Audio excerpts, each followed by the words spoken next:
Hi, I'm Ariel. I'm going to share with you a very special children's story today. And don't forget, me and all of my princess friends can video call you at any time.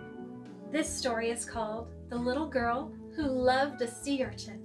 It's about a human girl who lives by the sea with her mother, who has to help her learn a very important lesson, that even if you love something, sometimes it may hurt you, and sometimes you have to let go. There was a little girl who lived by the ocean. She would skip and play in the sand and poke the anemones in the tide pools and they would squeeze shut. She would collect pretty shells and crab claws. Then one day she spotted a purple, pointy little creature that she had never seen before. It was a sea urchin. Have you ever seen a sea urchin? She tried to pick up her new friend and ow! Its prickly points poked her fingers. She didn't blame her little friend. She was not mad. It didn't mean to hurt her. That's just how it was born. She scooped it up with her sundress and carried it home. Her mommy put band-aids on her cut fingers and they felt all better. This little girl loved her sea urchin so much that she kept forgetting that it could hurt her. She would reach to pick it up and ow! Poked again.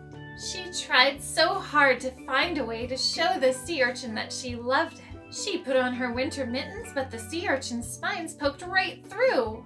She put it in a little pouch to carry it with her, but she felt so sad that it couldn't see how pretty the ocean was from inside, and she couldn't bear to keep it in there. The little girl became sad all the time, so she asked her mommy to help her love the sea urchin.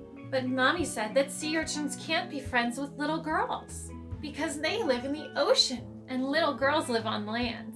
Mommy said that sea urchins can only be happy when they're in the water with all of their ocean friends. Well, this didn't stop the little girl's love one bit. What a wonderful idea Mommy had! The little girl had collected lots of ocean friends for the sea urchin, and she knew where there was lots of water too. The bathtub! Her mommy started the bath for her that night, and in came the little girl with a basket full of seashells and sand dollars and starfish. She poured her basket into the tub, and Mommy was so surprised she cried out, "What are you doing?" As the little girl ran back to get her sea urchin, scooping it up with her bath towel, she shouted, "I'm making my sea urchin happy so we can be friends."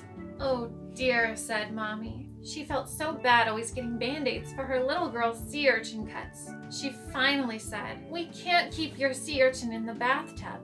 I'm so sorry, little one, but it needs to be in the ocean, in salt water, where it belongs. It doesn't belong in a bathtub.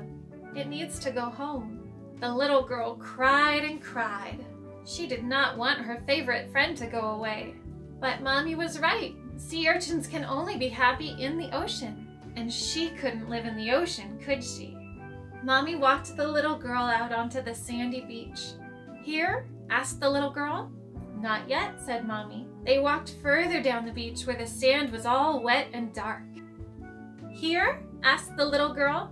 She did not want her friend to have to live so far away from the house. "Not yet," said Mommy. They walked all the way out into the tide pools where the little girl had found her tiny purple friend. "Here?" asked the little girl. "Yes, here is your sea urchin's home." The little girl turned back toward home to see how far away it was. Then she looked back toward the ocean to see how far away her friend could go. She looked up at her mommy and said, "Will it always be here so I can come see it sometimes?" Mommy knew that the sea urchin might get swept up by a wave and go back into the ocean. She also knew that there were many sea urchins in the tide pools that were almost the same as her little girl's friend. "It lives here with its family and friends. You can meet them all here. Sometimes yours will go and play, so you might not see it, but it will live right here with the rest," Mommy said. "Just remember, your sea urchin didn't mean to hurt you, but when you would get hurt, it was very sad," she said. "You can watch your sea urchin and its friends in the tide pools, but you mustn't touch them, or they will feel bad for hurting you. Promise?" "I promise, Mommy," said the little girl. "But how will they know that I love them so?" asked the little girl. "They will know, dear," said Mommy. the same way you know that they love you too." The little girl smiled. She bent down and put the towel in the water and wiggled it until the little sea urchin slid out. She watched it float down to the bottom of this little tide pool until it rested on a rock. "Goodbye, little friend," said the little girl. "I'm sorry. I love you." Slowly, the little girl and her mommy walked back home, stopping once in a while to look back sadly toward the tide pools. "Come along," said Mommy. That night, Mommy put the little girl to bed and turned out the light.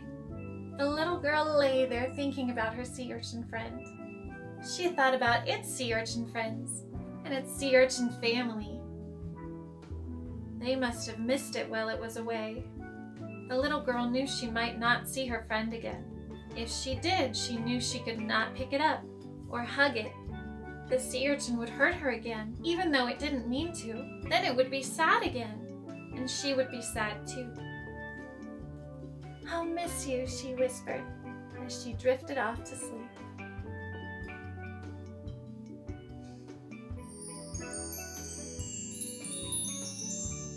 I hope you enjoyed this story and its lessons, and I hope to video call you soon. Have a wonderful day. Fishy kisses!